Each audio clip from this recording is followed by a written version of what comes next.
Entre comillas. El podcast de Coma Ediciones. Esto es Entre comillas. ¿Cómo están? Bienvenidos a un nuevo episodio de Entre comillas, el podcast de Coma Ediciones. Estamos en el episodio 13 ya. Esperamos que este sea... Bueno, de hecho es de muy buena suerte, hemos de decirlo. Porque además tenemos un invitado, bueno, es un elemento crucial para esta editorial, para esta pequeña y novel casa editorial. Pero antes, saludo a mis compañeras de viaje, Alma Martínez. ¿Cómo estás, Almita? Muy bien, ya aquí con mi supervisora al tanto. Ahí alcanzarán. No sé si se alcanza a ver su colita. Sí, las orejas también se alcanzaron a ver. Ahí va. Y ahí está, ya, asomándose. Y también Sofía Barba desde Tierras Tapatías. ¿Cómo estás, Sofía? Bien, bien contenta de tener a el padrino de la editorial en Sí, casa. así es. Nos hizo una propuesta que no pudimos rechazar, entonces por acá está. Ay. Pues saludo a Eduardo Parra Ramírez, escritor, gran escritor, autor de dos tremendos y potentes poemarios, una novela igual que no se queda atrás, La ira del filósofo. Ahí está nuestra querida Sof mostrando las publicaciones. Pídalo a su Ah, voceador. Yo los modelo. sí, nuestra edecán de esta ocasión.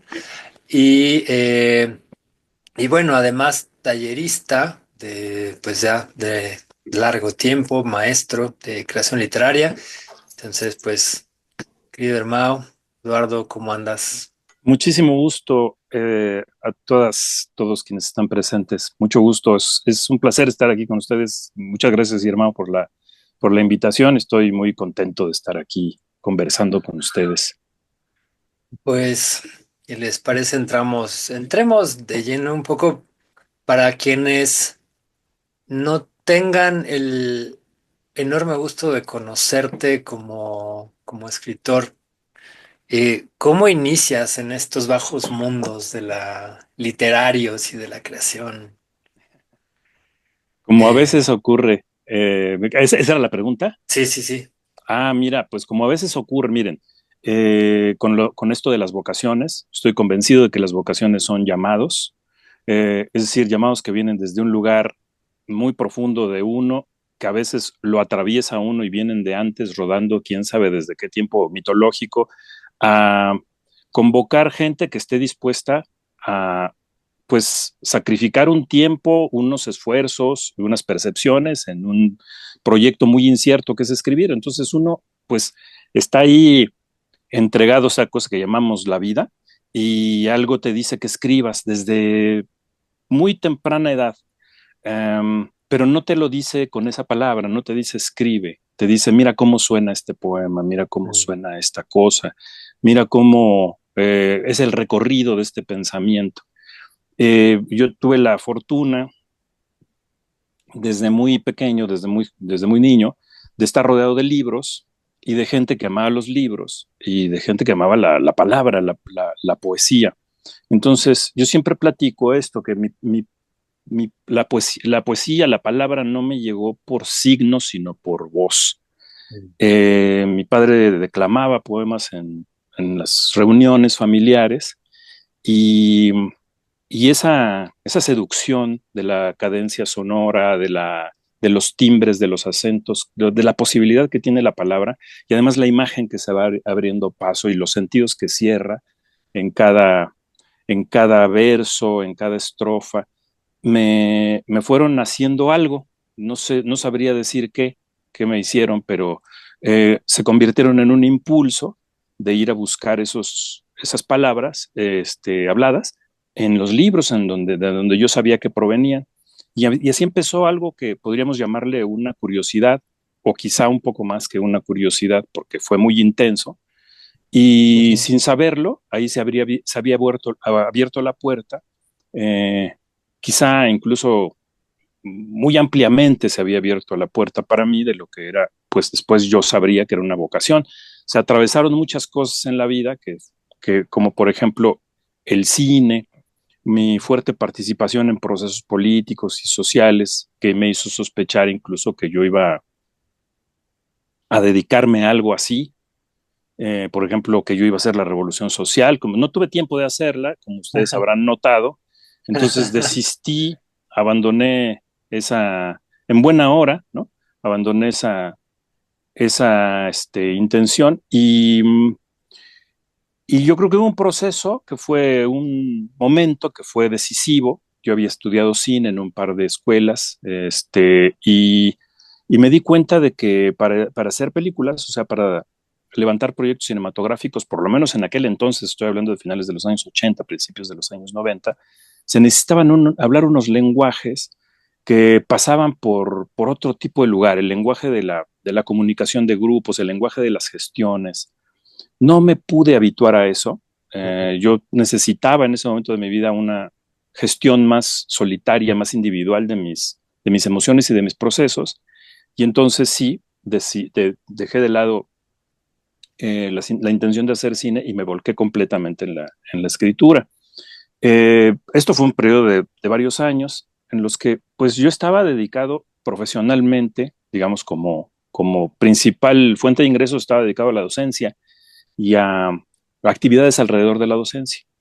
Entonces en algún momento dije, bueno, basta, este es momento de ya dedicarme realmente al oficio y decidí tener una especie de ritual de paso y me metí a la Ujú. Escuela de Escritores de la SOGEM, donde encontré gente espantosa, ¿no? Que Sobre muy todo, parecida a mí, sí, Gente rara, ¿no? gente sí. rara, aviesa, ominosa, ¿no?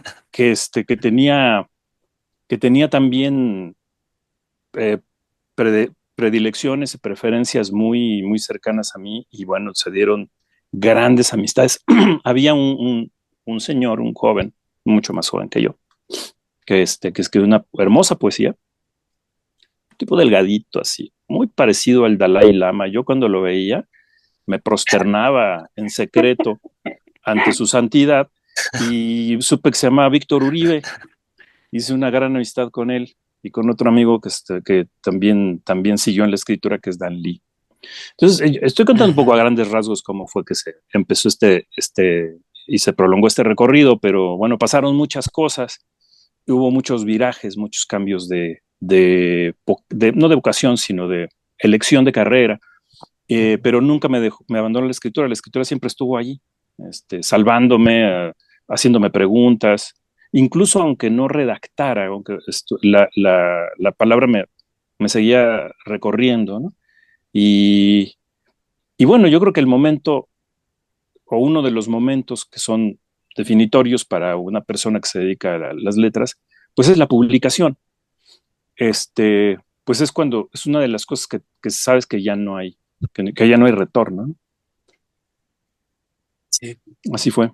Yo publiqué a los 36 años mi primer libro. Que el primer libro fue la novela, ¿no? La de La ira del filósofo. No, no, No, fue palabras sobresalientes. mira, espero que Ah, sean sobresalientes. En ese tiempo eran sobrevivientes. Yo así le puse, este, Ah, cierto. y después, ¿Verdad? después Me algunos quedé amigos con han eso. tenido unos fallidos que dicen, pues ahí andan sobresaliendo, ¿no? Aunque yo creo que no. Yo creo que es el libro que menos me gusta de los que yo tengo, pero tengo un enorme cariño porque fue un libro inaugural y porque quien amadrinó el proceso fue la gran Dolores Castro. Este, y ese fue el primer libro, Palabras Sobrevivientes. Fue un libro que es un conjunto de poemas de muy diferentes etapas de mi proceso creativo. Y la novela se publicó en el 2008, 2009, por ahí, porque la novela fue el resultado del premio Juan Rulfo, en la edición, y la publicó con Aculta por primera vez, yo creo que en el 2009, tuvo que haber sido en el 2009, y el libro, el de poemas, Palabras Sobrevivientes, se publicó en el 2006. Y luego vino este tremendo libro, el de Refractario. Sí, Piro sí. Rey, exactamente. Ajá. Pues vino Refractario, que fue también como que todos mis procesos, sumado el proceso literario, o sea, de composición literaria, ¿no? De soñar el libro hasta terminarlo, y sumado el proceso del destino editorial, han sido procesos muy largos y esforzados. La novela la empecé a escribir en el 98 Wow. y la terminé de escribir en el 2008, después de haber hecho 3 versiones de Sí, esa yo novela. recuerdo conocer ahí a pues una de las versiones ya más acabadas, Un de hecho. embrión de la última versión, exactamente. Del Sí, sí, último, sí. sí, sí, tú conociste un embrión de la última versión, que fue un proceso larguísimo. Yo digo que en esos procesos tan largos de elaboración de un texto, de una obra literaria, también se cumplen algunos aprendizajes, porque no es que sea ocioso de estar tanto tiempo escribiendo y descartando y demoliendo y prendiendo fuego a lo que hiciste. En mi caso, la primera versión de mi novela fue literalmente le prendí fuego. Nunca le prendas fuego a una novela en tu cuarto, porque Por lo menos abre la sí, lo ventana. aprendí de mala manera, sí. Este, y, mm, y se cumplen, como decía, procesos de aprendizaje que después son muy valiosos, porque tienen parte de ese proceso es muy emocional, ¿no? Claro. Y ya sabemos que la emoción es un adhesivo muy, muy fuerte respecto a lo que se aprende. Ujú. Entonces fueron procesos largos, la novela tuvo una elaboración muy larga, muy extensa, y después vino la edición de Conaculta que con gran éxito de taquilla, pues ya es que editan 1,000 ejemplares que se agotaron. Sí, Entonces yo lo que hice fue ir a otra editorial más grandota, este, a publicarla como con otros alcances, ¿no? sí, sí, sí. Ujú.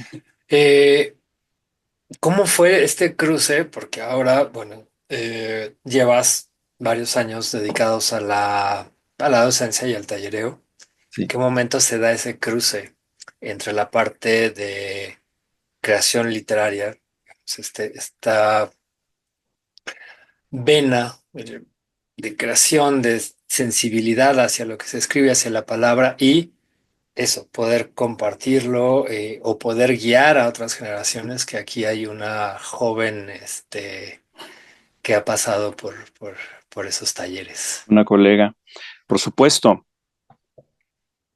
¿Ibas a decir algo, Sofía? No, nada más, me iba a presentar.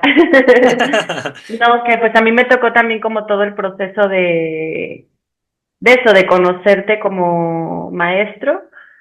Entonces, nada más, cómo es ese momento de enlace entre estos dos lugares. La escritura, o sea, mi relación con la literatura y mi relación con la docencia eran procesos paralelos en mi vida que no se tocaban. Eh, la docencia apareció en mi vida de una manera inopinada, casi fortuita, casi como una broma pesada. Cuando yo tenía 20 y tantos, me ofrecieron dar unas clases en una escuela de cuyo nombre me acuerdo aunque no quiera, de estas escuelas patito que están en la Loma del Orto y que están llenas de personas que, pues, a ver, no es tan peligrosa como para ser un reclusorio, ni tan inofensiva para ser una escuela, ¿no? Está en un limbo así, a medio camino. Entonces ahí empecé como una especie de laboratorio de lo que significa comunicar, ¿no? Comunicar. En ese tiempo yo tenía claro, más que un conocimiento, eh, un aprendizaje, lo que significa como desarrollar las habilidades para conocer por ti mismo cosas que después te van a ayudar en la vida, ¿no? Y empecé a dar unas clases ahí de filosofía. Eso es lo que me dio el material para la Para la primera novela, novela. La era del filósofo. Y a mí me gustaba mucho, siempre me gustó mucho la parte docente, pero la parte de tener una interacción y un contacto con ese sujeto también siniestro y ominoso al que la SEP le llama el educando, los estudiantes, pues, ¿no? Cuando se da esa comunicación, esa conjunción del que quiere aprender algo y busca a un guía, a un iniciador o a un acompañante de un proceso, se da una cuestión yo creo que es muy fascinante, ¿no? Porque los dos aprenden, a final de cuentas, se puede estrechar tanto la relación que termina siendo una relación de complicidad, de amistad, ¿no? Y yo todos esos procesos los viví en esa época, pero paralelamente estaba mi escritura y yo no los veía como complementarios esas dos cosas. Por lo tanto, cuando estuve en la escritura, en la docencia llegué a desarrollarme bastante y llegué a dar clases en un colegio así bastante prestigioso y a tener una un buen puesto, un buen cargo en ese colegio. Entonces, tenía todo lo que el ciudadano en la era predigital deseaba, ¿no? Que tenía que ser un empleo muy respetable, cosas que te gustaban. Pero yo sabía que en ese momento, si yo me quedaba ahí, no iba a escribir. O sea, la escritura iba a ser un hobby. Así que dejé todo con mucha consternación por mi parte y con toda clase de reprobación de mi entorno. Y entré a lo de la escritura, en donde, pues, como bien sabemos, el escritor en este país, así como en otros países que todavía tienen unas grandes deficiencias en la República de las Letras, o sea, en el mundo editorial y en el mundo de la escritura, no se vive de esto. Entonces tienes que dedicarte a algo que en el mejor de los casos tenga una relación, sea subsidiario. Y para mí lo natural era dar clases de esto. Era como evidente, era obvio. Que entonces uno empieza a conocer o aprender lo que significa tallerear un texto.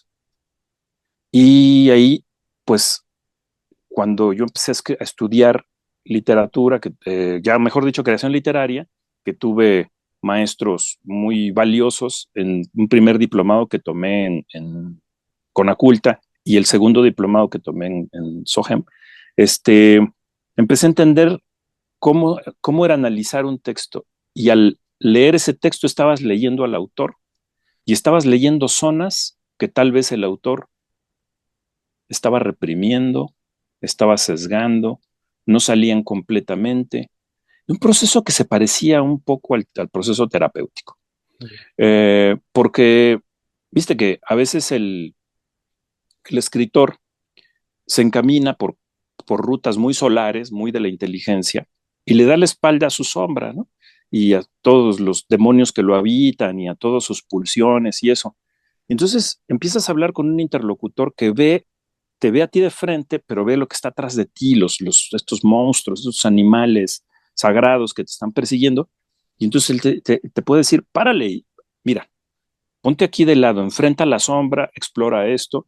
Te das cuenta de que muchas veces, sin proponérselo, el creador está haciendo una catábasis, ¿no? Está haciendo un descenso al inframundo para aventarse su pelea ahí con quien él es y salir con alguna cosa, con una cosa que después puede pulir, depurar, resignificar para convertirla en una obra literaria.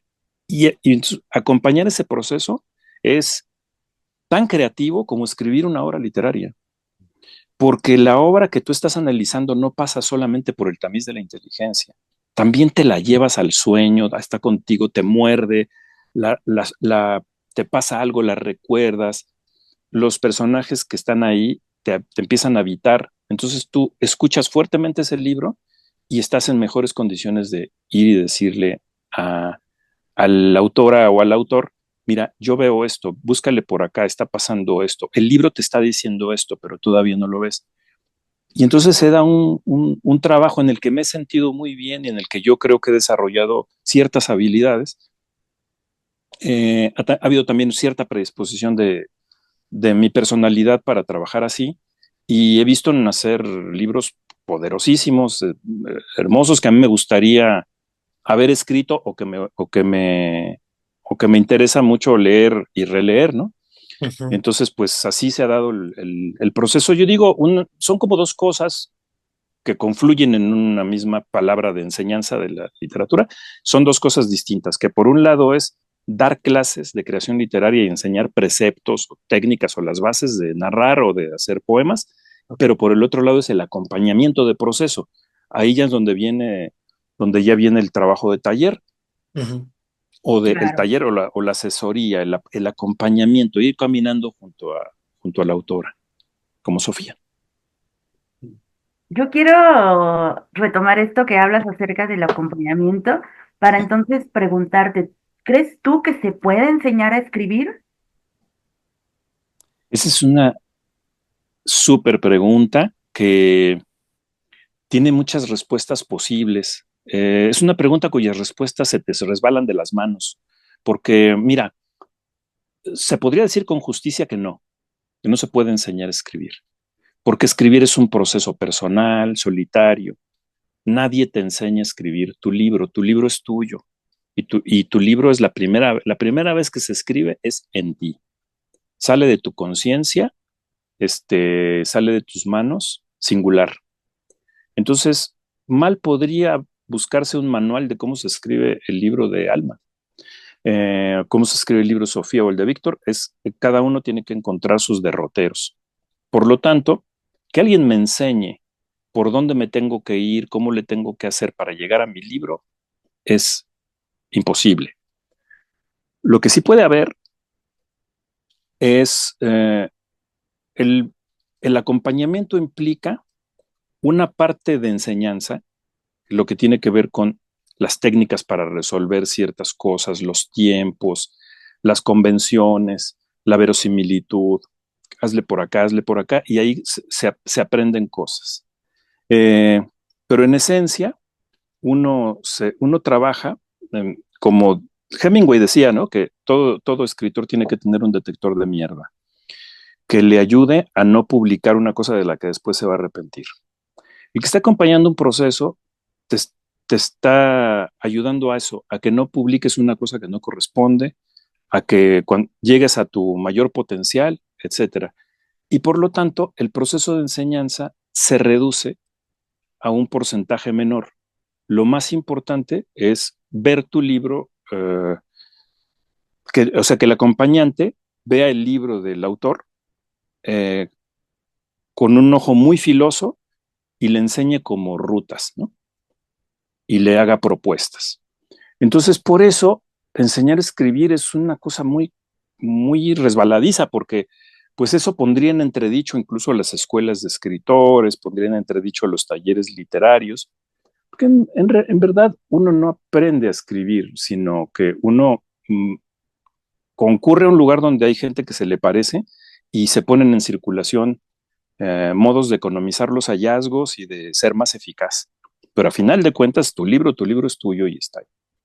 Relacionado con esto, yo tengo una pregunta, como para quien quiere empezar a escribir, ¿cómo es la dinámica de un taller de creación literaria? O sea, ya concretamente, ¿no? Más allá como de acercarte al espacio, de empezar a pensar Sí, en tu libro. sí.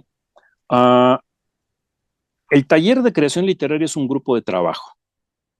Habría que decir eso primero antes que un grupo de enseñanza o algo relacionado con lo escolarizado. Es un grupo de trabajo donde se va a trabajar la obra.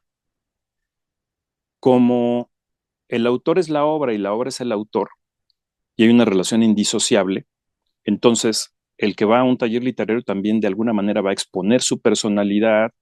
Hay unos fogueos en muchos aspectos emocionales, porque imagínate que te critiquen tu obra, que tú la quieres mucho, que la hiciste de una manera muy esforzada, y que te digan esto no funciona, yo no te la creo, esto es un lugar común, esto es cursi, es dolorosísimo, sobre todo cuando empiezas a recibir ese tipo de devoluciones. Entonces vas a experimentar un fogueo. Ya después se te hace el cuero duro y puedes escuchar cualquier cosa y la agradeces y todo eso. Entonces, para empezar, se necesita cierto, cierto temple. Entras al grupo y llegas con algún grado de avance en un proyecto. Por ejemplo, llegas con una idea de un proyecto. Yo quiero escribir un libro de cuentos. Quiero escribir una novela. ¿Y cuánto llevas? Pues nada, quiero escribir una novela. Bueno, ¿por dónde empezamos?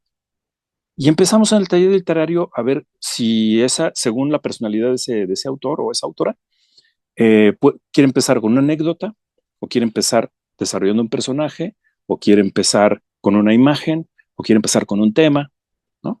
Eh, Hay otros autores que llegan al taller con un avance, con ya un avance en el proyecto. Vamos a decir que ya tienen algunos capítulos, algunos cuentos. Entonces se revisa y la devolución de los integrantes del taller tiene que ser una devolución no desde el subirse en el banquito del especialista, ¿no? Sino como a mí me está pasando esto con tu escritura.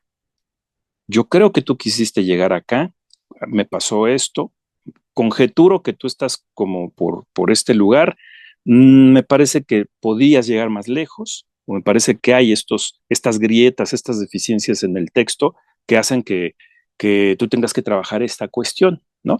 O sea, yo siempre en los talleres propongo, desmontemos un texto que es una obra imposible de desmontar ya en su percepción general, como diría Edgar Allan Poe en la teoría de filosofía de la composición. Un texto tiene que entenderse en su conjunto con todos los efectos y con todos los recursos que ha sido usado. Pero para analizarlo, desmontémoslo en tres partes. Texto narrativo, anécdota, composición y prosa. ¿Qué está bien y qué está fallando en estas tres partes? ¿No? Entonces, esas cosas se trabajan en un taller. ¿Cómo se trabajan? Leyendo la obra.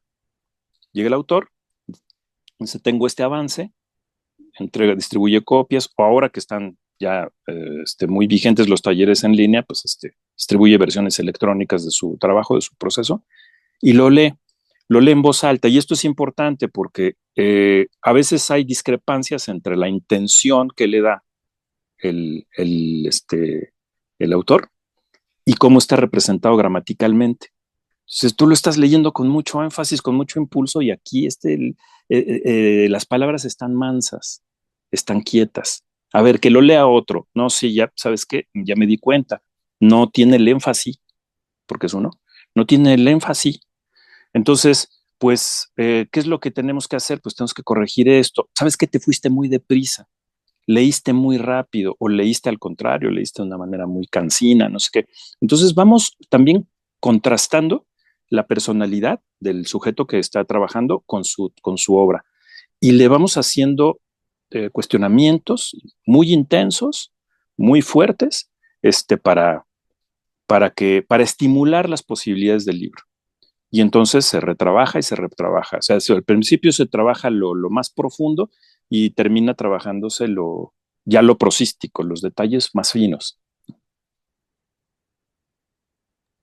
¿Y cómo cuidar que las devoluciones sean amables? Digo, no amables, pero quizá no tan sangrientas. Sí, yo creo que eso ahí va a depender mucho de la capacidad que tenga el coordinador de los talleres de crear un ambiente que, que preserve las relaciones de lo que siempre es una espada de Damocles sobre los grupos de trabajo, que la competencia, la sevicia a la hora de, o sea, yo no te voy a criticar, te voy a demoler, te voy a hacer pedazos. Víctor y yo hemos conocido talleristas que te dicen destruyanse. Y es una actitud de lo más irresponsable, porque eso puede herir mucho la sensibilidad de una persona. Estamos ante creadores que es gente muy sensible, ¿no? Y además es gente que tiene una carga, una huella de dolor que está expresando a través de un libro, que a veces el libro es un pedido de auxilio, a veces un libro es qué sé yo qué, eso es una especie como de SOS, y, y vienes y le dices que su libro es una mierda, es una actitud canallesca, ¿no? Entonces lo que, como de las primeras cosas a la hora de hacer un taller o de ingresar a un taller es que tienes frente a ti una responsabilidad, hay una persona frente a ti que se está desnudando. Entonces, lo que yo creo que una cosa que salva mucho a este tipo de rigideces y este tipo de navajazos es el sentido del humor. Que te la pases bien, que sea divertido, que te cagues de risa y que sepas que el otro te está ayudando, ¿no? O sea, tú sabes, por ejemplo, que en un taller literario adentro vamos a despedazar la obra, no el autor, y hay que saber diferenciarlo. vamos a despedazarla, vamos a rehacerla, tal, tal, tal. Pero puertas afuera del taller, todos vamos a defender tu obra. ¿Me Sí, entiendes? O no, sea, sí, sí, Víctor. no, recordando, bueno, que estuvimos en un taller por años y nos tocó ver lágrimas, Sí, no solo risas, bastantes, bastantes lágrimas pues sí, lo que dices es importante, uno se está exponiendo y no todos alcanzan a mm, sobrellevar la crítica, ¿no? Cuando han puesto tanto de sí mismos. Eh, y hay gente que no vuelve. hay gente que no, ay, por supuesto, hay gente que no vuelve. Este, hay una cosa que me parece importante que es siempre la devolución tiene que ser cálida. Hay esta frase que a mí me gusta mucho, que es una frase que entiendo que es de jesuitas, que es suave en la forma, pero inflexible en los principios. Yo te puedo decir que tu libro no funciona, pero no te creo ni el primer artículo pero te lo digo de una manera solidaria, amistosa, porque estamos trabajando por el texto y ulteriormente estamos trabajando para que tú digas lo que tú quieres decir. Entonces, hay dos extremos que sé que no se pueden pisar, que es la palmadita en el hombro y la complacencia irresponsable, de decir todo está bien, y el decir es una mierda, lo estás haciendo pésimo. Porque si bien se mira, son dos maneras de someter, son dos maneras de poder. Y eso es muy jodido, ¿no? O sea, que se ejerza el poder de un modo manipulador, o que un coordinador se erija como el todopoderoso del taller y diga, tienen que escribir como a mí me gusta. Entonces estamos hablando de que la escritura es solamente la persecución de criterios de calidad, solamente es una cuestión de competencia. La escritura no tiene una validez más allá de esa visión productivista. Lo que hago es alternar, o sea, tengo la poesía, tengo ya mucho texto, ya tengo, yo creo que material para dos libros, y tengo un, un libro infantil en proceso, en Cool. proceso editorial, un libro, un poema narrativo, este, para niños. Y tengo un libro de cuentos que ya está nada más para que lo vea un editor. Ahí les hablan. Yo Y conozco, Qué casualidad. yo qué conozco casualidad, ¿verdad? sí, conozco una editorial. ¿Eh? Sí. Súper, buenísimo. Pues tú dime cómo conecto a los de Atalanta. Sí. Bueno, que los de Atalanta ya ha dado unos cuantos dolorcitos de cabeza últimamente.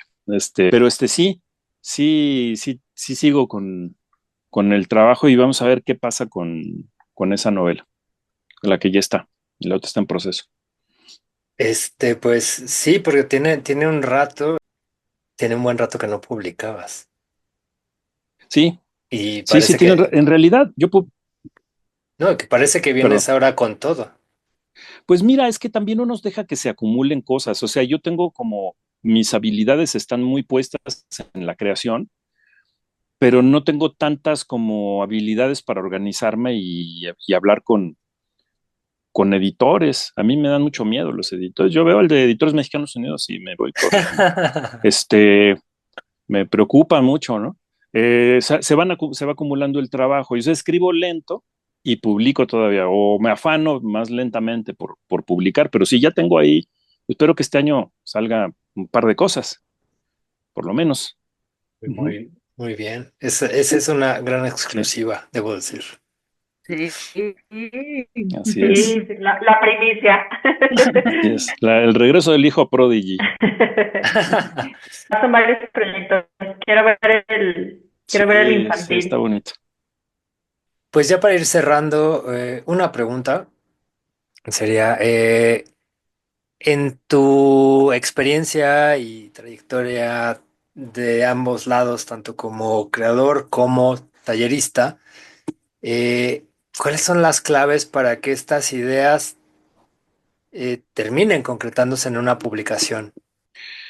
Es, es fascinante porque implica todo un cúmulo de secuencias, ¿no? O sea, desde que nace una cosa así que como atisbo, como un sueño vaporoso que está en ti o como algo onírico que está en ti y no tiene palabras todavía, está rebotando en las paredes de tu cabeza y de tu pecho sin palabras como imágenes tal, y después empiezas a vaciarla.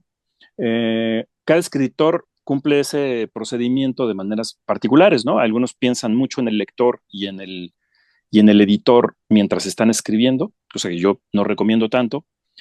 ¿Por qué no lo recomiendo? Porque mientras estás escribiendo, tu relación es tú con lo soñado y no admite un tercero. No es bueno abrir la puerta para dejar pasar una mirada externa, porque entonces la relación entre tú y los soñados se envilece, se corrompe, estás actuando para un tercero, estás haciendo algo más tribunero, ¿no? Ujú. Entonces, cuando estás escribiendo y cumpliendo ahí la relación con tu texto, empiezas o con tu cómplice que te acompaña, con tu demiurgo, con tu daimón, lo que sea, estás ahí en ese proceso. Y después cuando terminas, o sea, creo yo que se cumple, y para mí es clarito, se cumple un destino, que es el destino literario. Esto es lo que yo quería decir. Y a partir de este momento inicia un destino editorial, que no es menos complejo, ni es menos, ni es menos creativo, ¿eh? El proceso editorial es complejísimo. Yo he tenido la fortuna, o bueno, puedo decirlo, para bien y para mal, he trabajado desde con editores de editoriales pequeñitas y combativas hasta el editor grandote, pasando por el Estado y, y muchas de estas. Entonces, a veces demasiado largo, a veces demasiado, eh, ¿cómo decirlo? Complicado en términos de la comunicación. A veces lo que quiere un editor es una cosa, lo que tú quieres o imaginaste es otra. Entonces, yo lo que digo es tratar de acercarte a los editoriales que te gustan, las que te gusta cómo están trabajando y las que te consideran a ti, que están trabajando con una obra, no que están trabajando con un número, que no Ujú. eres un número, que no eres una regalía a escamotear, que no eres una portada en serie samborcera. O sea, a mí, yo soy de la idea de que hay que trabajar con los editores que cuidan y defienden el trabajo y con los que tú puedes sentir una relación de complicidad. Y no importa si ese editor no tira 5,000 ejemplares. Creo que estamos en otra época. Yo creo que no debemos pensar viejo. Yo creo que tenemos que pensar en el sentido de que el autor y el editor se conjuntan para hacer una propuesta que tiene mucho de divulgación, pero también tiene mucho como de encuentro con otras estéticas, con otras posibilidades del libro. Entonces yo digo que hay que ir a buscar los libros que a uno lo enamoren de cómo este editor y los autores están encarando este trabajo. Creo que hay que tener la saludable costumbre de ver a una editorial y ver su nómina. A mí me entusiasma mucho cuando alguien está apostando por autores jóvenes, cuando hay una combinación de escritores experimentados con escritores jóvenes, cuando estás apostando por una obra y no por una trayectoria. La trayectoria está por crearse, ¿no? Entonces, a mí me parece que la relación entre el sujeto y su editor no es poca cosa. Y le diría una tercera cuestión que creo que está muy divulgado y es muy corriente en la actualidad, que es eh, trata de no pensar en ser famoso. O sea, creo que eso es una cosa importante, como que no pienses en esta fantasía del editor grandote que te va a llevar a la feria de Frankfurt y todas estas cosas, porque a lo mejor eso se da tangencialmente, pero creo que lo más importante es darle a la obra su lugar y que la obra de palabras se convierta en un objeto digno, ¿no?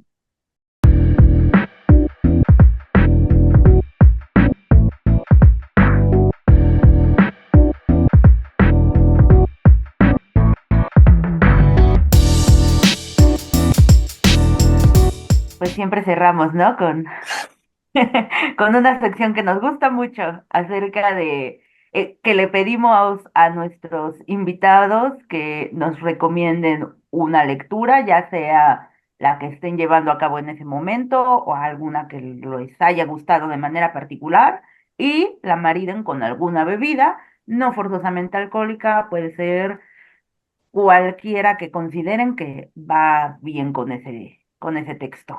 Súper, muy bien. Eh, yo quisiera proponerles una experiencia que es la de, hablando de maridar, una experiencia porque puede ser que hay obras que funcionan muy bien siendo leídas por sí mismas, tomando agua, y lo mismo bebidas que funcionan muy bien por su cuenta, pero el encuentro de una bebida particular con un texto te da una experiencia interesante. Eh, a ver, pregúntate si eres friolento o más bien te acaloras.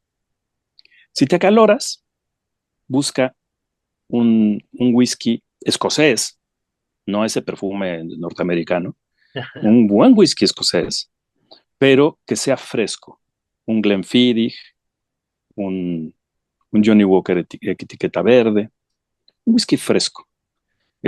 Si eres friolento, búscate algo maderado, búscate un Buchanan. O sea, me refiero a los más conocidos, los más comunes. Algo que en donde se note mucho el ahumado de la turba. Un Johnny Walker etiqueta negra, un Double Black.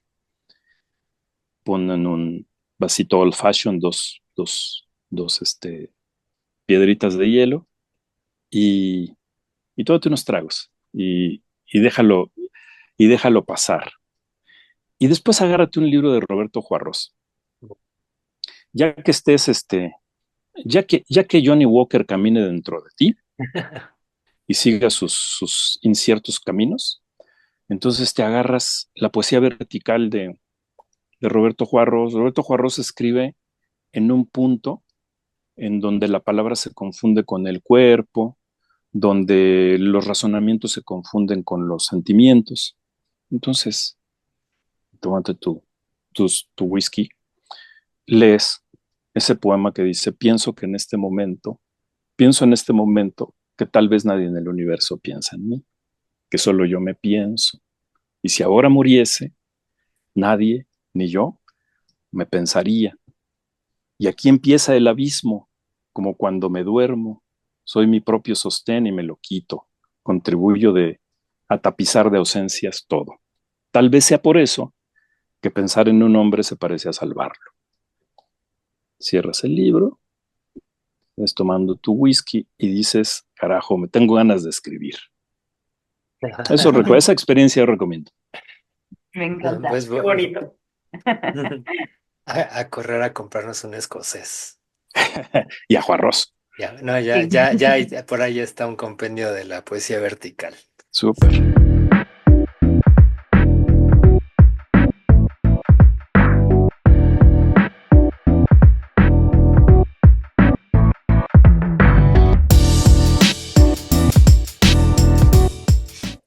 Pues muchísimas gracias. Ya llegamos al final de este episodio. De verdad fue una delicia en muchos sentidos Un gusto. escuchar tu experiencia, también compartir ahora en tu humilde podcast, eh, cuando guste regresar. ¿Cómo no? Y, y bueno, pues muchas gracias a todos los que nos escuchan. Recordarles que nos sigan por nuestras redes, en Facebook e Instagram como Ediciones, lo mismo en YouTube, ahí nos encuentran. Y este podcast en Spotify y en las otras plataformas que ustedes quieran. Y Y como siempre, agradecer a EB Audio Producciones por hacer posible esta entrega, esta y todas las entregas.